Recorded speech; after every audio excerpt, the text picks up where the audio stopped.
পুলিশকে অবশ্যই সক্রিয় হতে হবে, পুলিশের কাজটা পুলিশকেই করতে দিতে হবে।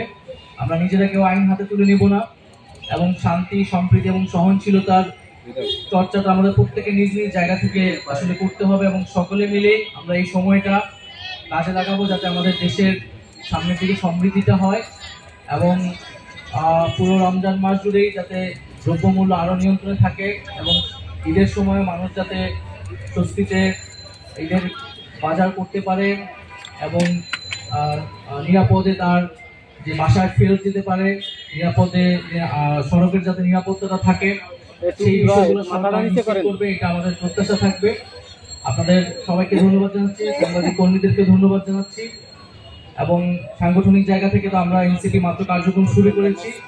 রমজান মাস হচ্ছে আমাদের খুব বেশি বড় কোনো কর্মসূচি থাকবে না, আমরা মূলত আমাদের গঠনতন্ত্র এবং আমাদের পরবর্তী পরিকল্পনা এবং সাংগঠনিক যে কার্যক্রম সেটাই করবো আমরা এবং হয়তো রমজান মাসের পরে আমাদের পুরো দেশব্যাপী আমাদের যে কার্যক্রম সেটি আসলে শুরু হবে। আজকে সবাইকে ধন্যবাদ জানাচ্ছি আপনাদেরকে আসার জন্য এবং যারা এখানে ইফতারে এসেছেন। আমাদের ক্ষুদ্র প্রচেষ্টা থেকে আমরা আপনাদের সাথে শরীক করতে এসেছি এবং সামনের দিনগুলোতেও আমাদের সুখ দুঃখ সবকিছুই আমরা এই দেশের জনগণের সাথে ভাগাভাগি করে নিব। আমরা একসাথে রাজপথে ছিলাম, সামনে আমাদের ভবিষ্যৎ আমাদের একসাথেই হবে, আমরা একসাথেই ভালো থাকবো, না হলে একসাথেই খারাপ থাকবো। একসাথেই আমরা লড়াই করে বাংলাদেশটাকে একটা জায়গায় নিয়ে যাব।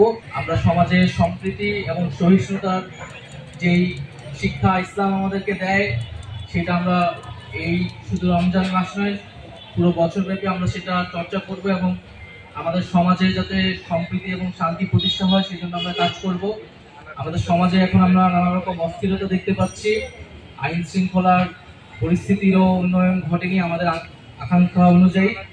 তো আমাদের আহ্বান থাকবে এবং আমাদের প্রত্যাশা থাকবে আমরা সকলেই সহযোগিতা করব এবং